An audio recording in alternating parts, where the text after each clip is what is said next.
Azərbaycan Milli Elmlər Akademiyasının prezidenti İsa Həbibbəylinin qızı Günay Məsimovanın Almaniyada bank seyfində saxladığı 1 milyon avrodan artıq nəqd pul və qiymətli əşyalarının fırıldaq yolu ilə ələ keçirildiyi məlumatı yayılır.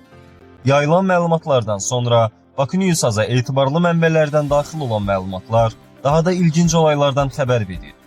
Hadisənin baş verməsi qismən İsa Həbibbəyli tərəfindən də təsdiqini tapıb. Lakin İsa Həbibbəyli qızı Günay Məsimovaya qarşı dələduzluğun kim tərəfindən edilməsinə dair açıqlamalar verməyib. Belə ki, mətbuatda yayılan məlumatlarda baş hərfləri F.M olaraq şərti ad göstərilmişdi. Amma media araşdırması zamanı əldə edilən məlumatlardan məlum olub ki, Almaniyada uzun illərdir yaşayan, saxta yollarla vətəndaşlıq əldə etmiş Vəliyevlər ailəsi məsələnin tam mərkəzində yer almaqdadır. Verilən məlumatlarda Ələsgər Vəliyev və onun həyat yoldaşı Amaliya Vəliyeva öz sosial hesablarında durmadan Azərbaycana qarşı kampaniya təşkil etmişdi. Məhz elə bu səbəbdən də Almaniya vətəndaşlığı əldə edən ailə burada özlərinə qanunsuz fəaliyyətli gizli biznes qurmuşdu. Ələsgər Vəliyev maşın alveri və əsasən də Almaniyada Azərbaycanlılara oturum alacağı vədləri verərək 5.000 ilə 10.000 avroya qədər pulları mənimsəməkdədir. Avropa oturumunu vətəndaşlara vəd verən bu cütlük Polşada da şirkət açaraq 40-50 nəfərdən pul almaqla onlara daimi oturum alacağı vədi ilə aldatmışdı. Çoxsaylı müraciətlərdən də aydın olur ki, Vəliyevlər iş alınmadıqda pulunu geri istəyən şəxslərə qarşı isə başqa bir hədələyici metodlara əl atmaqdadır. Hamının da bildiyi kimi, Avropada qadın hüquqları kişi hüquqlarından üstün tutulmaqdadır. Elə bu səbəbdən də verilən pulları geri istəyən şəxslərin Amaliya Vəliyeva tərəfindən hədələndiyi qeyd edilir. Şəxslər verdikləri pulu geri tələbi zamanı Amaliya, Almaniya və Polşa qadın hüquqlarını önə sürərək alınan vəsaitlərin geri qaytarılmaması üçün şantaj edərək tələblərindən geri çəkilmələrinə məcbur qalırlar. İllərdə Almaniyada yaşayan cütlük Azərbaycan hökumətinə qarşı xoşagəlməz ifadələri səsləndirərək Almaniyada sığınacaq almışdı. Hətta Vəliyevlər ailəsinin 2016-cı ilə qədər Azərbaycana girişləri görünməməkdədir. Daha sonra Azərbaycanda tanıdıqları, əllərində vəsait olan şəxsləri aldadaraq Almaniyada iş qurmaq, vətəndaşlıq verilməsinin rahatçılığı vədi ilə onları Almaniyadakı evlərində qonaq edirlər. Elə növbəti qurban da İsa Həbibbəylinin qızı Günay Məsimova olub. 22 illik münasibətdən ailədə hər bir məlumata sahib olduqlarından onu Almaniyaya dəvət edirlər. Ələsgər və Amaliya Vəliyevlər oğullarının Günay Məsimovanın şər böhtanı sayəsində Almaniyada həbs edildiyi məlumatlarını yayaraq İsa Həbibbəylinin nüfusunu hədəf alaraq Günayın şikayətindən geri çəkilməsinə nail olmağa cəhd edilir. Lakin Günay Məsimova hüquqlarını bildiyindən sona qədər haqqını tələb edir. Elə Almaniyada baş vermiş oğurluq, mənimsəmə kimi əməllərin üstü də Azərbaycanda Vəliyevlərin özlərini təmizə çıxarmaq cəhdi ilə cəmiyyətə hadisələrlə bağlı məlumatlar yayılır. Ələsgər və Amaliya Günay Məsimovanın qızıl zinət əşyalarının dəyərini yaymaqla onu susmağa vadar etmək cəhdləri fiyaskoya uğrayır. Günayın hüquqi tələbləri bu ailənin Azərbaycanlılara qarşı art niyyətlərinin açılmasına səbəb olur. Qeyd edək ki, verilən məlumatlarda Ələsgər Vəliyevin oğlu Ömər Vəlizadə hazırda Almaniyada həbsdədir.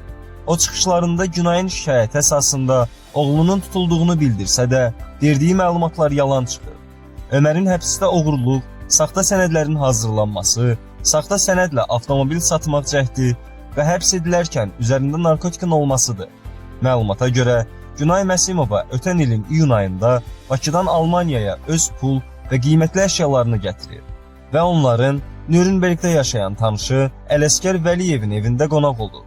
Elə bu səbəbdən də Vəliyevlərin oğlu Ömər Vəlizadənin adına açılan bank hesabına, yəni qızıl zinət əşyalarını Sparkasse bankında seyfə yerləşdirmək qərarına gəlir.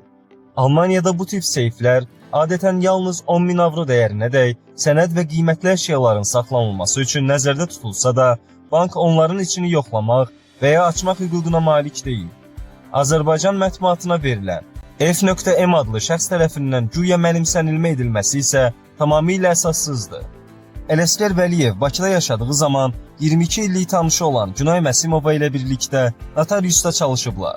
Məhz Almaniyada tanışı olan və bankda hesabı da Ələsgər Vəliyevin oğlunun adını açdıraraq xanımın qızıl zinət əşyalarını həmin əmanət kassasına qoyduqdan bir müddət sonra həmin kassada olan əmanətlər Vəliyevlər tərəfindən mənimsənilmişdi. Ömər Vəlizadənin adına olan hesabdan kiminsə rahat şəkildə girib nəyisə götürməsi qeyri-mümkün haldır. Amaliya və Ələsgər Vəliyevlər İsa Həbibbəylinin qızı Günay Məsimovaya vədləri verərək onu Almaniyaya dəvət ediblər. Daha sonra baş vermiş hadisələr onu göstərir ki, onun Almaniyaya gətirdiyi əmlakı cütlük vasitəsilə ələ keçirilsə də, Vəlizadənin həbsində Günay Məsimova rol oynamayıb. Ələsgər Vəliyev və Amaliya Vəliyeva tutduqları əməldən peşman olmaq əvəzinə Günay Məsimovanın barəsində güya hədə-qorxu gələrək evlərinin əllərindən alınması kimi məlumatları media qurumlarına göndərmişdilər. Qeyd edək ki, deyilənlər həqiqəti əks etdirmədiyi kimi, üstəgəl də bu yalanlarına əlavə olaraq vəzifəli şəxslərin adını çəkərək Günay Məsimovanın şikayətçi olmamasını təmin etmək istəyirlər. Qeyd etməliyik ki, hazırda Almaniyada olan bu şəxslər bütün sosial şəbəkələrdəki səhifələrini bağlayaraq özlərini heç zaman dövlətimiz və hakimiyyətə qarşı hər hansı çıxışlar etmədiklərini göstərmək istəyirlər. Lakin bu şəxslər tərəfindən aldadılan tək Günay Məsimova deyil, çoxsaylı şəxslərin aldadılması isə faktdır.